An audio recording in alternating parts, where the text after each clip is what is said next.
सेवा के लिए जसमीत जी का जो कार्य रहा है, हम उनको अभी पूरी तरह से सम्मानित नहीं कर पाए हैं।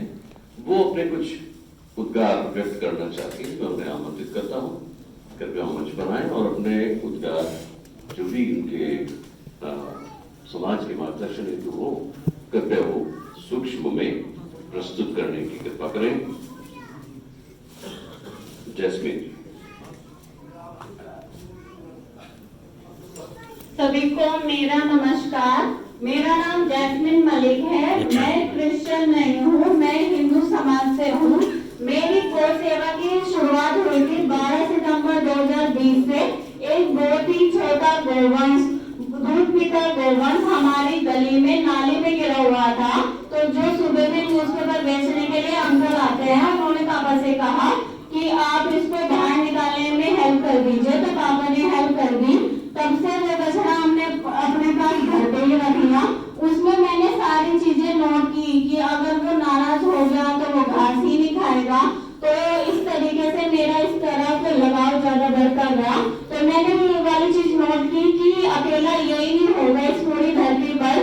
मैंने हर बार इनको इग्नोर किया है कि इनको कोई दिक्कत नहीं है, जबकि ऐसा कुछ नहीं है। तो मैं क्या करती थी, मैं जहाँ पे भी जाती थी तो मैं नोट करती थी कि मुझे कौन गोवंश किस स्थिति में दिख रहा है। तो मैं देखती हूँ कि लोग बाग भले चाहे पूजा कर रहे हैं, लेकिन अगर उनके घर के सामने कोई बछड़ा या कोई बेसहारा मतलब गौ माता आके खड़ी हो जाती है तो वो उसका स्वागत कैसे करते हैं, वो लट से उसका स्वागत करते हैं।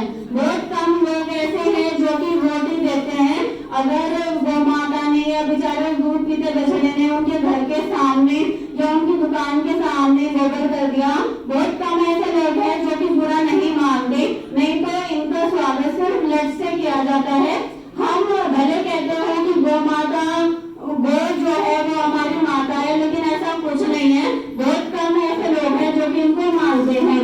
मैं उस टाइम पे भी मैं अपनी सैलरी से 15-20 गोवंश को, जिसमें बछड़े भी होते थे और गौ माता भी होती थी, मैं अपनी सैलरी से उनको सुबह शाम जमाती थी।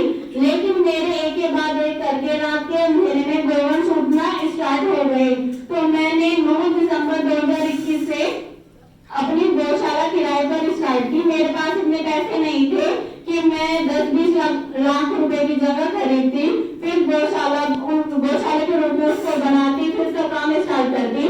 मैं इतना वेट नहीं कर सकती थी क्योंकि मेरी आंखों के सामने से ही, मैं इनको बच्चे मानती हूँ, मेरी आंखों के सामने से ही मेरे बच्चे बिन बताए उठ रहे थे। इस तरीके से मेरी गौशाला 2 गौशाला है मेरी, जो मैंने किराए पे स्टार्ट की हुई है।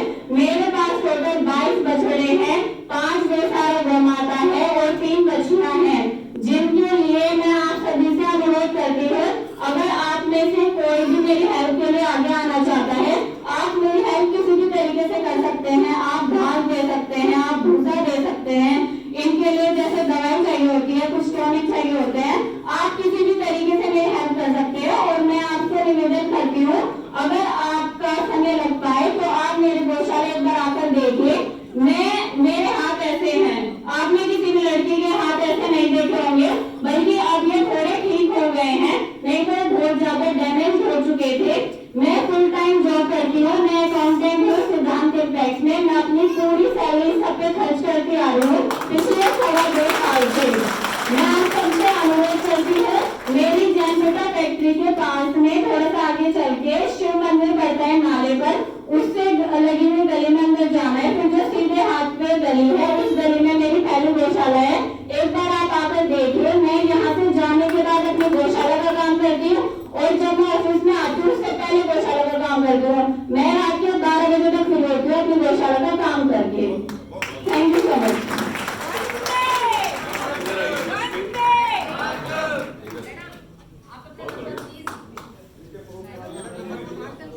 ऐसे परोपकारिक कार्य के लिए भी हमारे युवा आगे आ रहे हैं, यह वास्तव में प्रेरणा स्रोत है।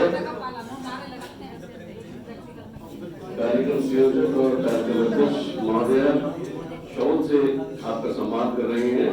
मैं चाहूंगा सदन से जोरदार तालियों से इनका अभिनंदन करें।